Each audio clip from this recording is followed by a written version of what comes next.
Imagine you come home after a long day. You are exhausted, but in good spirits. Before you open the front door, you take a quick look in the mailbox whether mail has come for you, and there is actually a letter there that you can't assign directly because there is no sender on the envelope. And, strangely enough, no address line either.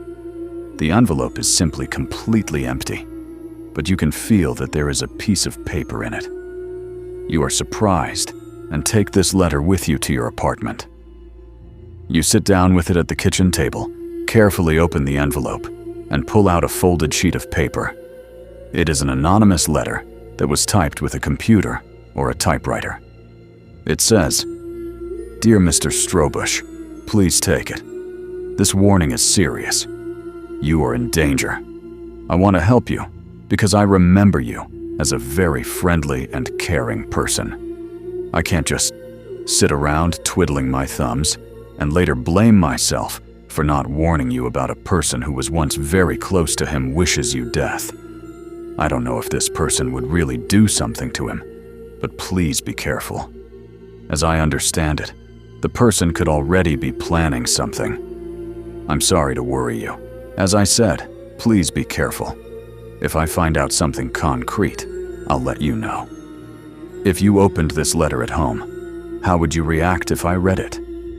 I'm absolutely paranoid, and I would first somehow double-check all the conversations I've had with people close to me to see if there was any ambiguity in them.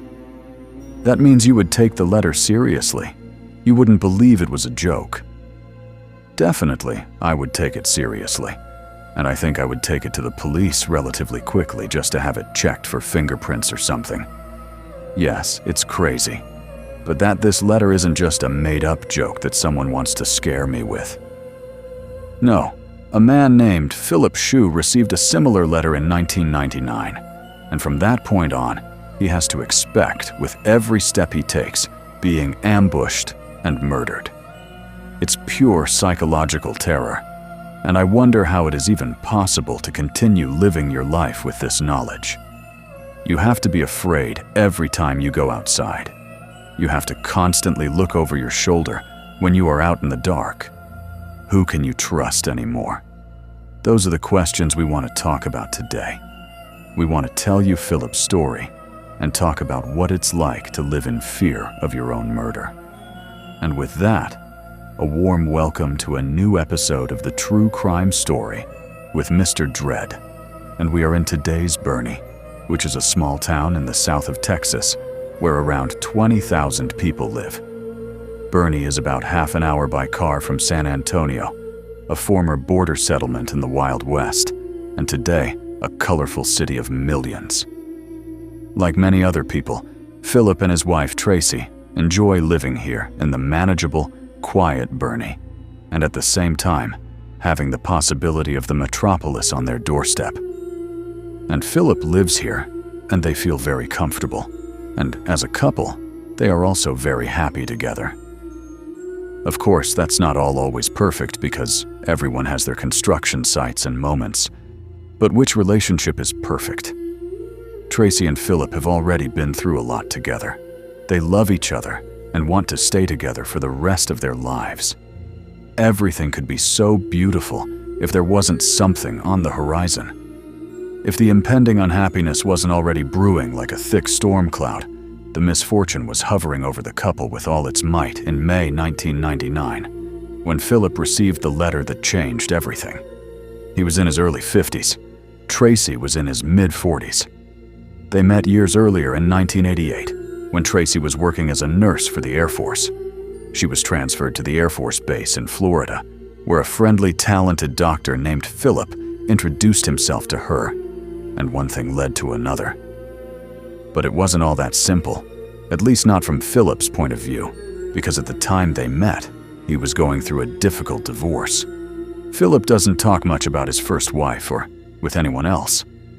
Philip doesn't want to burden the people who are important to him with his problems. He just tells Tracy that there was no love in his marriage, and Philip's career isn't going quite as planned. He originally went to the Air Force to train as a pilot, but his health quickly thwarts his plans. There are phases in which Philip suddenly loses consciousness without there being any apparent reason for it, which is of course a huge problem when you're flying a plane. Once a very unpleasant event occurs when Philip, the navigator, is sitting in the cabin and suddenly faints in the middle of a flight. He even loses control of his bladder and wets himself, and this incident bothers him for many years afterwards. Not only because the whole thing is very embarrassing and unpleasant for him, it also happened to him while he was wearing his official Air Force uniform, a uniform that is very, very important to him, and that he did not want to defile or dishonor in any way. Philip has a thorough examination after the incident, but the doctors cannot find any physical causes for the loss of consciousness, and a psychiatric report does not produce an official diagnosis. The unofficial assumption is made that he has an anxiety disorder. Where does it come from? Philip won't receive the letter with the warning until many years later, but there is another incident that is mentioned in the military's medical reports. Philip is said to have, in January 1973, when he had only been in the Air Force for 3 years, presented himself to the military hospital after an unknown person broke into his room and attacked him. The person hit him on the head, after which he was unconscious for 4 to 5 minutes. Even if there is no medical reason for it, the loss of consciousness is how Philip's dream of flying ends. But that is not the end of his career in the Air Force. Philip is training to become a medical assistant. He is studying medicine and completing specialist training in psychiatry. Then he returns to the Air Force and works as a psychiatrist.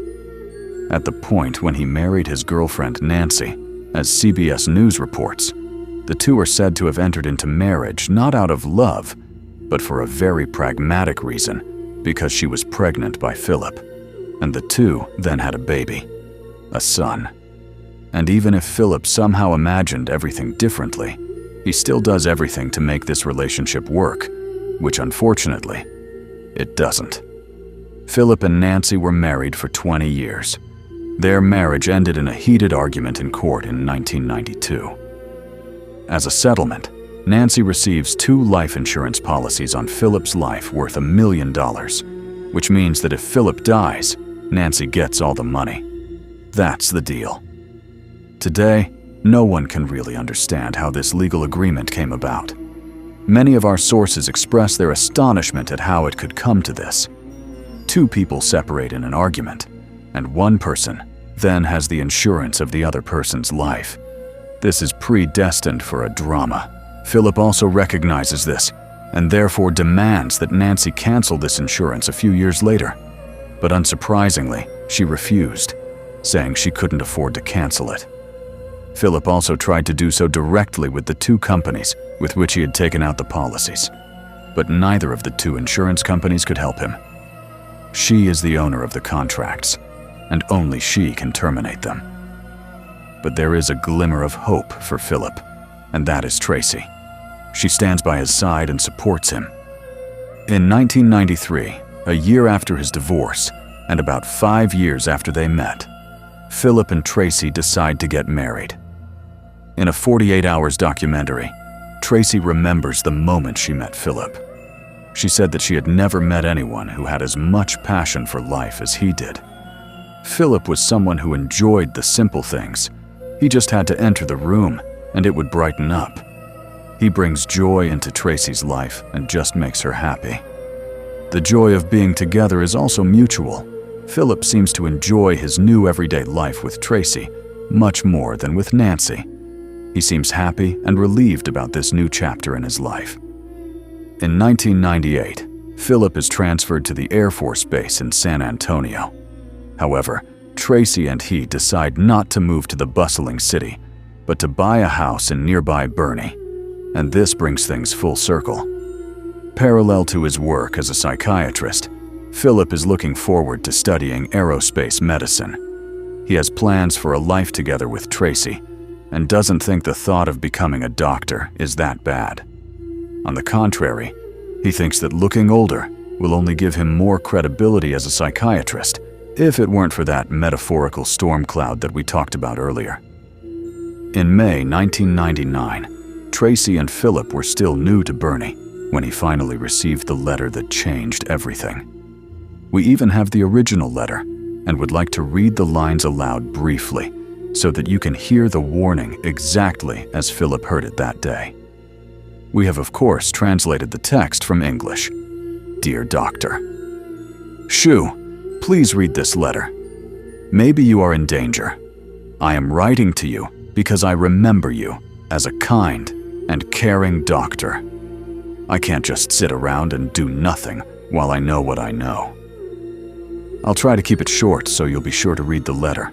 A friend of mine who worked with Don, the husband of your ex-wife, told me some scary things. I don't know Don or your ex-wife myself. Sorry, I don't even know their name. My friend told me the two wished you were dead so they could collect the money from your life insurance. I don't understand why the two of them should have life insurance in your name, but that's what my friend told me. My friend thinks Don and your ex-wife might actually be planning something. I don't know if they would actually do something to you, but please be careful. I had to write to you. If I find out anything more specific, I will let you know. Please be careful. I'm sorry to worry you so much, but I couldn't just write and find out later that I could have prevented a bad thing. From that moment on, Philip fears for his life. Understandably, he takes the warning very seriously because it addresses exactly the thought that Philip himself had before, that his ex-wife Nancy would initiate something against him in order to collect the money from the life insurance. He also takes this warning very seriously because it addresses exactly the thought that Philip himself had before, that his ex-wife Nancy might do something against him in order to collect the money from the life insurance. Philip immediately contacts Nancy and confronts her with the warning. He again demands that she cancel the double insurance on his life. He feels somehow helpless and stressed because of these policies. He couldn't even prevent his eventual murder if someone hired a good contract killer. And Nancy, who says that she has nothing to do with anything, claims it must be a terrible joke in which she was never involved, and she does not cancel the policies. The possible murder plot against Philip does not change the position of the two insurance companies with which the policies were taken out. Since Nancy is the owner, only she can cancel the contracts, so it is regulated. In a letter to an insurance company, Philip writes, "Should I die, they should definitely investigate my death for signs of a crime, even if the cause may seem natural or accidental at first glance." Yes, he expects the worst, but the strange thing is that he doesn't go to the police about the whole thing. He simply doesn't go to the authorities for help, even though he fears for his life.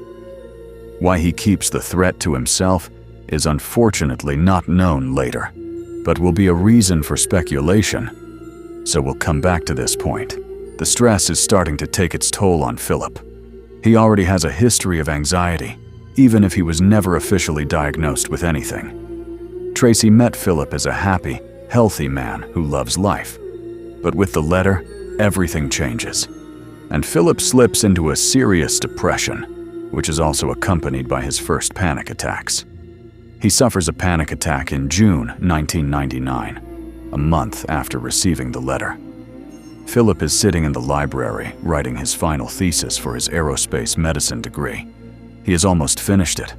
He goes to the toilet for a moment, and when he comes back, his laptop is gone. Someone stole it, including the thesis that he had already worked on for so many hours. He doesn't have a backup copy. Philip doesn't tell anyone that his laptop is gone, not even his wife Tracy. It's typical of him not to want to burden others with his problems, but it certainly would have relieved him to get his worries off his chest, at least to Tracy. And I can imagine that Tracy would also have wanted to know if something like that had happened in her husband's life. But Philip decides to carry this burden alone. And then in July, he discovers the laptop suddenly comes back. It's lying on the roof of his car, which he's about to get into. When Philip takes it, a note falls on him. It's a warning not to go to the police. When Philip turns on the laptop, he quickly realizes that someone has stolen the entire laptop's hard drive. It has been completely reset, and all files that were ever on it have been deleted, including his thesis. And he doesn't tell anyone about that at this point. Philip gets psychiatric help, and he also gets medication to help him keep the depression under control. He is toying with the idea of not wanting to hand in his final paper at all.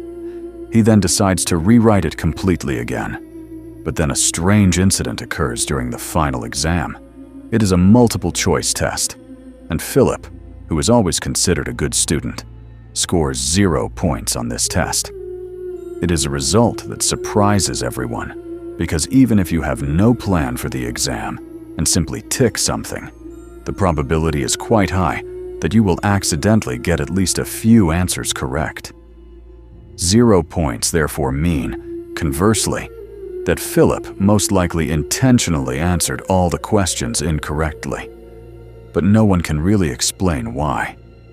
Perhaps he is dissatisfied with the Air Force and would actually prefer to work privately as a psychiatrist, and that is his way of communicating that. Or it is due to the structures of the university which Philip has already publicly criticized. He claims decision-makers at the university intend to only act according to their own interests and not pay attention to the well-being of other people. However, the bad final exam is primarily only harmful to Philip himself. The university doesn't really care whether a person gets their degree more or less, and there are enough people in the Air Force who want to gain a foothold in the field of aerospace medicine. Philip is finding it increasingly difficult to concentrate on his everyday work as a psychiatrist. One-on-one situations are not a problem for him, for example, when he has treated a patient alone in his office. But as soon as he has to function in a larger group, he increasingly struggles with anxiety. His psychiatrist adjusts the medication, which only helps for a short time. In the spring of 2003, his fear turns into real paranoia. Philip is particularly vigilant towards his environment. He actually only sees everything in black and white, in a figurative sense, of course. He categorizes everything as good or bad, possible or impossible, yes or no. Philip never really opens up to his therapist during the sessions. When it comes to medical topics, then yes. But as soon as the therapist asks about the circumstances in Philip's life that could lead to his state of health, Philip only gives short, non-binding answers. He hasn't told the psychiatrist anything about the letter for a long time, and when he finally does, it becomes clear that Philip is simply insanely afraid that his therapist doesn't believe him. His concern is, of course, completely unfounded. It's as if Philip somehow senses that an attack on his life is approaching. He takes various measures to make himself as little vulnerable as possible, and, for example, constantly changes his route to work and uses an anonymous mailbox as an address instead of giving his real postal address. Every day, he expects to walk into a trap. That's really a really bad stress, and really a lot of pressure that Philip is under somehow. How would you deal with that? I think stressful is really the word of the hour here. I would just be terrified every second that something would happen. And I mean, I would have gone straight to the police because I already have a lot of trust in the police. And of course I would like that. And I would also hope that they could help me. I don't know whether I would even move, to be honest, if someone had my home address and sent me a letter. The person who put the letter in wanted to help. But if there is out there somewhere an evil person who is trying to kill me, so to be honest, I have no idea. I don't want to think deeper into it, yes, because that would really scare me. Let's assume that the person who wrote there really wanted to help him. But with the move, you're definitely talking about something appropriate, because he himself had exactly that thought. Because he's making plans with Tracy to move to Alabama, where the two of them want to buy a house. Philip wants to retire from the Air Force, and Tracy is ready to start a new chapter with him in Alabama. The change of location will definitely be good for him, so she hopes that maybe his old self will come back easily, in a place where no one knows him. Alabama is in the southeast of the USA. 2 states separate Alabama from Texas, which would thus ensure enough distance from Philip's old life. One day in the fall of 2002, more than 3 years after receiving the letter, Philip tells his therapist about a dissociative breakout in which he had a strange thought, like a kind of dream. He at that moment imagines how his car spins out of control on the way to work and causes him severe pain.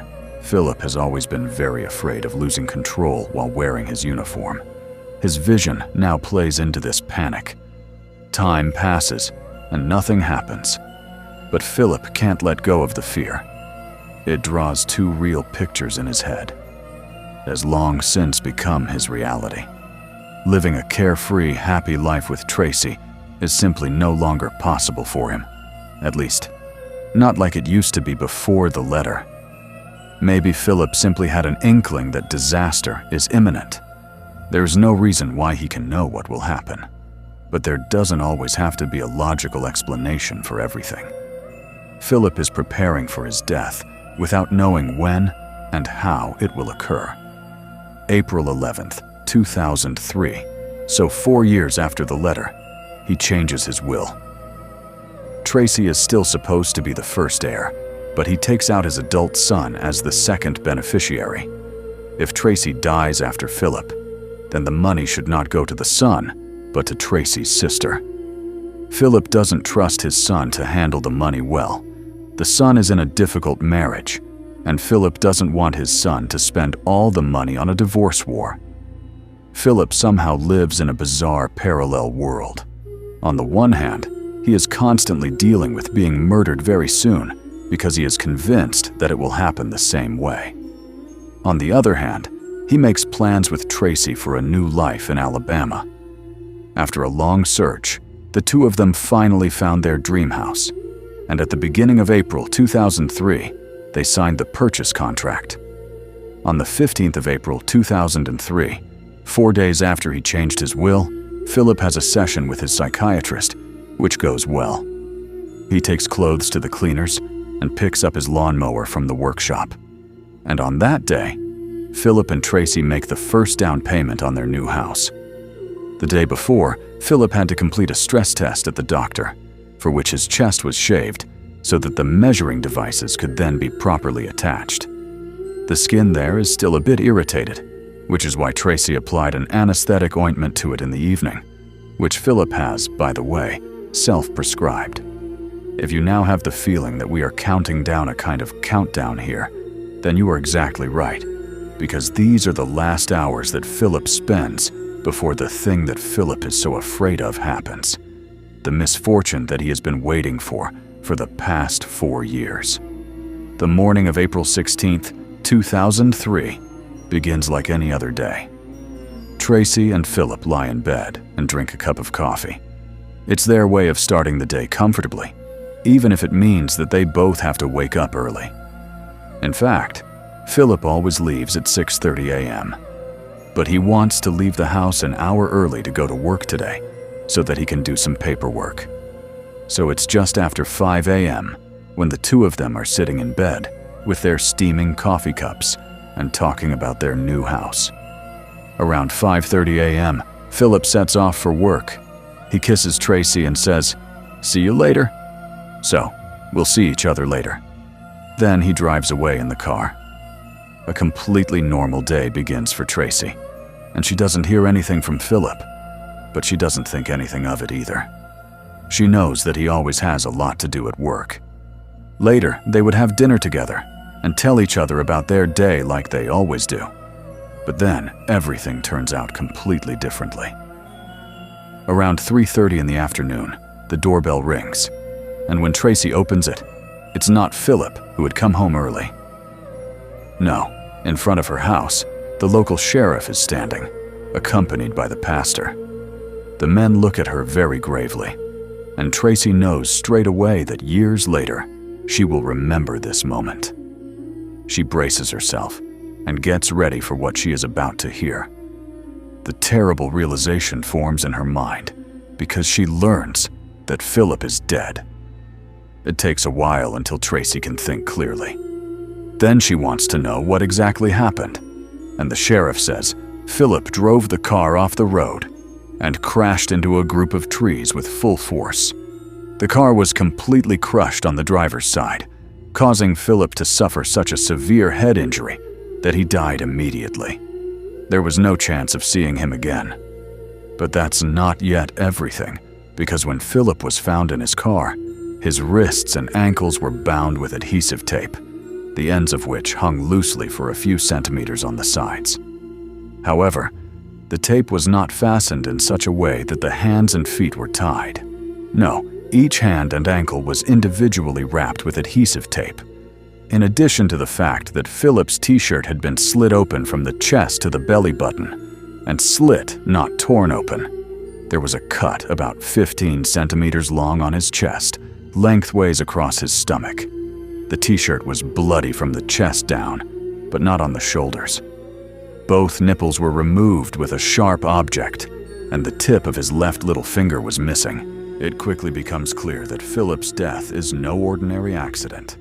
Tracy naturally immediately thinks of this letter, with the warning that had determined Philip's life in the last few years, and that's why she takes the note out of his desk and hands it over to the police. And then she tells them about the life insurance thing, about her suspicions about Nancy, and about everything that has happened recently. Tracy has no doubt that Philip was murdered. Now it really happened after all these years. But the authorities hesitate to classify the case as a murder case when so much is still unclear and an accident cannot be ruled out, or even a suicide. There is even a dispute between the local and the state police about which office is now responsible for an investigation. And this is supposed to finally clarify what they are dealing with. In the car, they find some interesting items, including a foldable cell phone that belongs to Philip, and although it is still fully functional, in the hours before the accident, no calls were made or received. When they opened the cell phone, they discovered blood on the inside. Next to the cell phone, the police also discovered a razor, 2 small pocket knives, and a latex glove in the car that looked as if it had never been used. One of the pocket knives is a Swiss Army knife, which is believed to not be sharp enough to cause the cuts on Philip's body, unlike the razor. But none of these objects can be attributed to the cuts. In the glove compartment, they also find an unopened package of small needles. DNA analysis shows that all the blood in the car comes from Philip, so there is no foreign DNA in the car. It is found that Philip has $47 cash in his trouser pocket, but that his wallet is missing. There is a clear cut in the left back pocket of his trousers. The outer material has been cut through, and not the sewn-in trouser pocket itself. It is impossible that the wallet could have accidentally fallen out through the slit. They also examine the tape on his feet and hands, and find that it is cut smoothly at the edges, and there are no fingerprints that can be found. When 2 witnesses are questioned, it comes out that they saw Philip's car speeding along Interstate 10 at 9:09 in the morning, so shortly before the crash. The car drove out of San Antonio, which means Philip drove away from his work. The 2 witnesses noticed the car not only because of its high speed, but also because it didn't stay in the lane. The car drove on the median strip for several hundred meters and avoided 2 light poles. It hit an unknown object on the median strip, which caused it to lift completely into the air, and after a few seconds, land back on all 4 tires. The vehicle then corrected its course and continued on the road for a few minutes, as if nothing had happened. Shortly after the exit from John's Road, which would have been the last possible exit to get home, the car turns sharply off the road, crosses the median and the access road, and crashes into some trees a few meters away. A later reconstruction shows that the car first grazed a tree at the front right, and then turned sharply clockwise, and finally hit another tree on the driver's door with great force. This almost sounds like a scene from The Fast and the Furious, or any other American action film in which there is a chase. But was Philip being followed? The witnesses didn't notice a second car.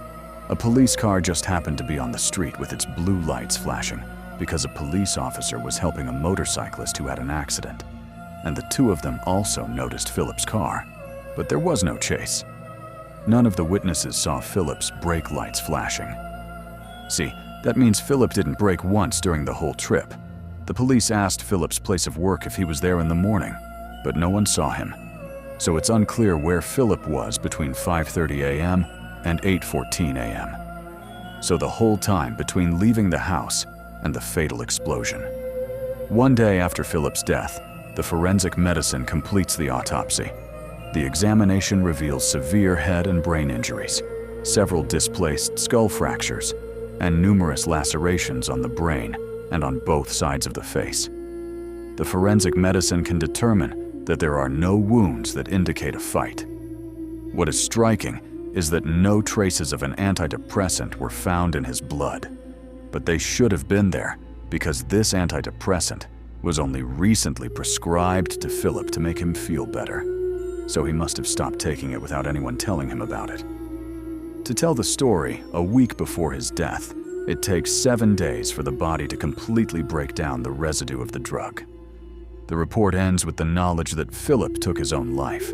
Otherwise, it takes almost a year to interpret the facts until all authorities, the local police and the state police, even the Air Force, can complete further investigations. They all ultimately confirm the conclusion of the autopsy report. Philip committed suicide after suffering a deep psychological breakdown. Suicide is also recorded as the cause of death on his death certificate. And that's it. Case closed for the authorities. But no one expected Tracy because she is firmly convinced that her husband was murdered. And she hires a pathologist on her own initiative to do a second autopsy on his nickname. Let's keep it short. He can determine that there are no clues that indicate that Philip's death was clearly a suicide. On the contrary, it is clearly evident that a second person must have been involved in his death. And this brings us to the core of the case, with the one question that decides everything. Was it suicide or murder? We have told you the facts very objectively so far, and would you now like to classify them a little bit? Let's talk about what indicates suicide and what indicates murder. Let's start with the official justification from the authorities, based on which facts you could explain that Philip took his own life. Let's start with his psychological state.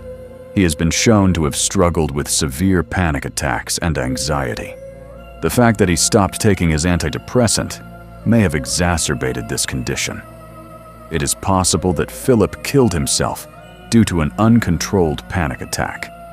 If there really wasn't a second person involved in the incident, that would mean that Philip self-inflicted the injuries to his chest, including the amputation of his nipples and the tip of his little finger.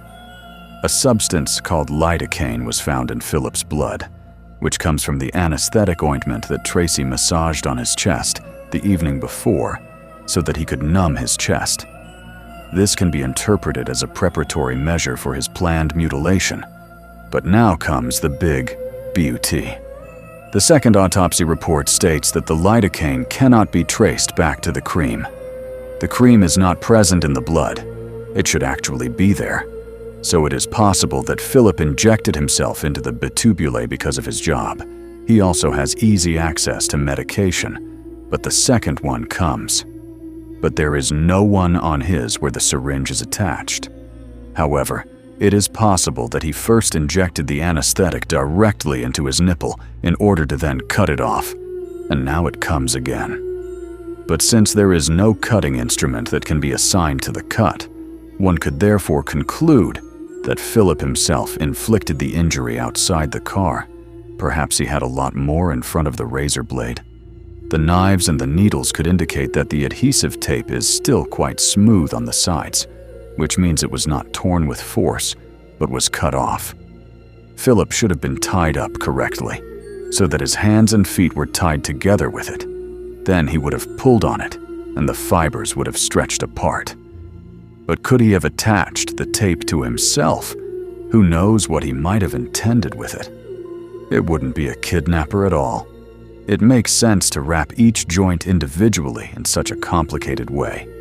It takes a long time and has no effect at all, so you can assume that Philip himself could have had something in mind with it. Why didn't Philip seek help? Should he really have been attacked by another person, assuming he managed to escape and got injured into his car and drove off? But why didn't he stop when he drove past the police car with flashing lights, for example? That would actually be the case, a logical reaction to seek help from the police. And no call was made from his cell phone. Why not alert someone when you were in great distress? Why is he driving out of the city where there are hospitals and police stations where he could have escaped? Philip drove past 3 exits that would have taken him to Bernie, so back home. So why doesn't it all fit a person who is currently fleeing in front of an attacker? He didn't brake during the entire journey. His slalom around the lampposts on the median was more than dangerous.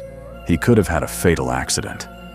The missing brake lights could therefore be interpreted as meaning that Philip was deliberately looking for the kick because his decision to die had already been made. One could now argue that he perhaps briefly lost consciousness and therefore did not brake. But how can that be done? Then explain that the car continued to drive normally for a few minutes after the short flight in the air. This is only possible if someone at the wheel steers accordingly. And last but not least, there are no traces of defensive injuries on his body, and that is probably the strongest argument in favor of suicide. If another person had injured him against his will, then Philip would probably have fought back. Let's now look at what speaks for murder. Philip's entire history suggests that it could have been murder.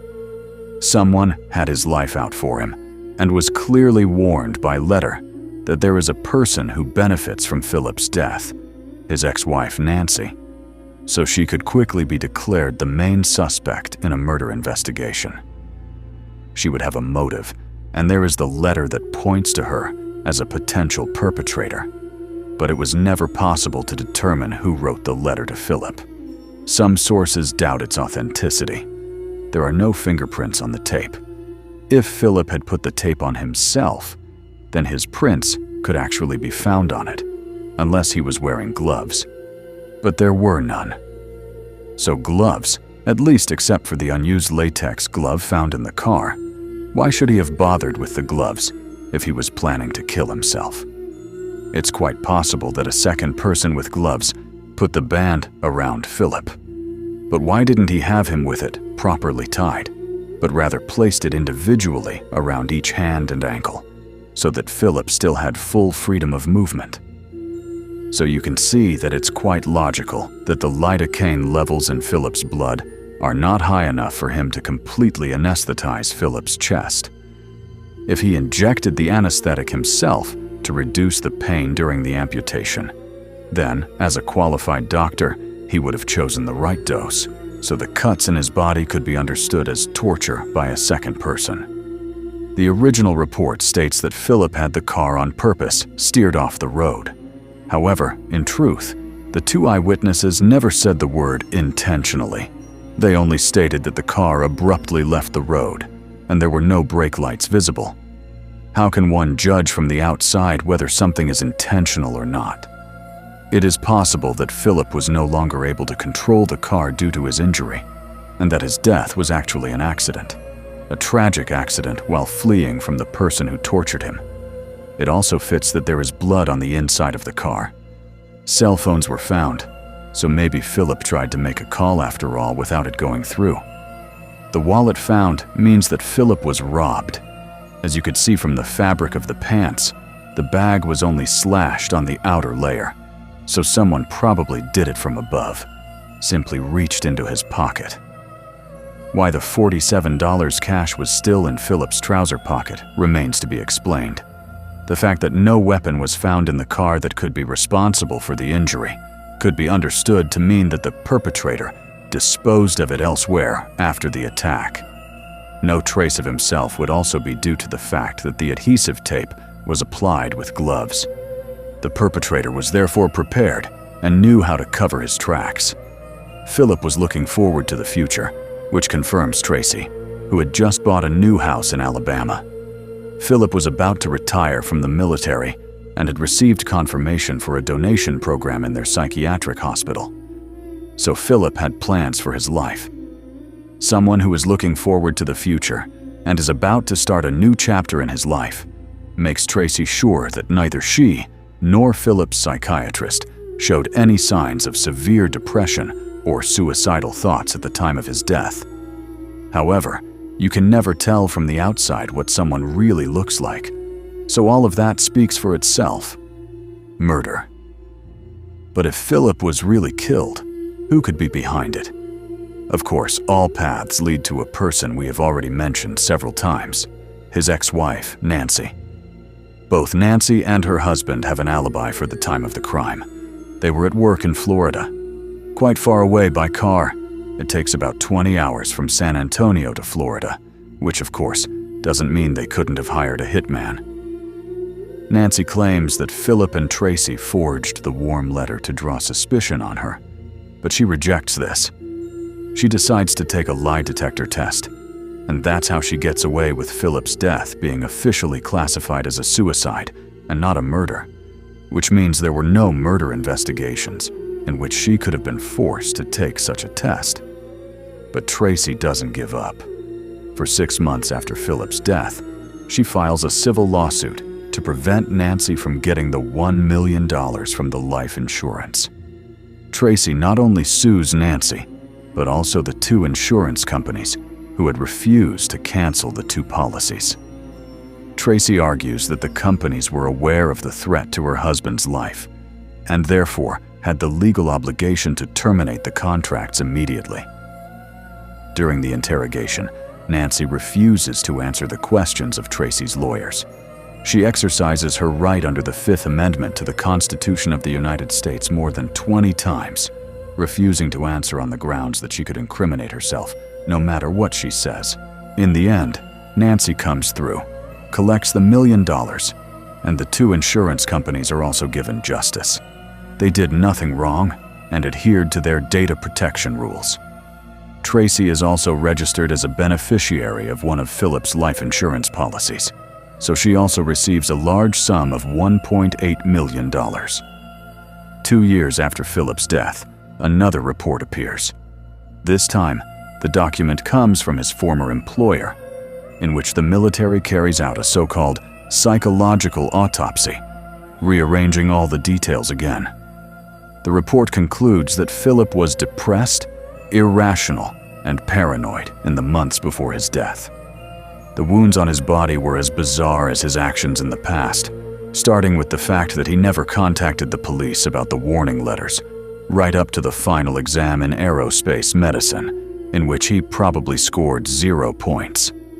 The missing traces of defense would clearly indicate a voluntary destabilization, the report continues.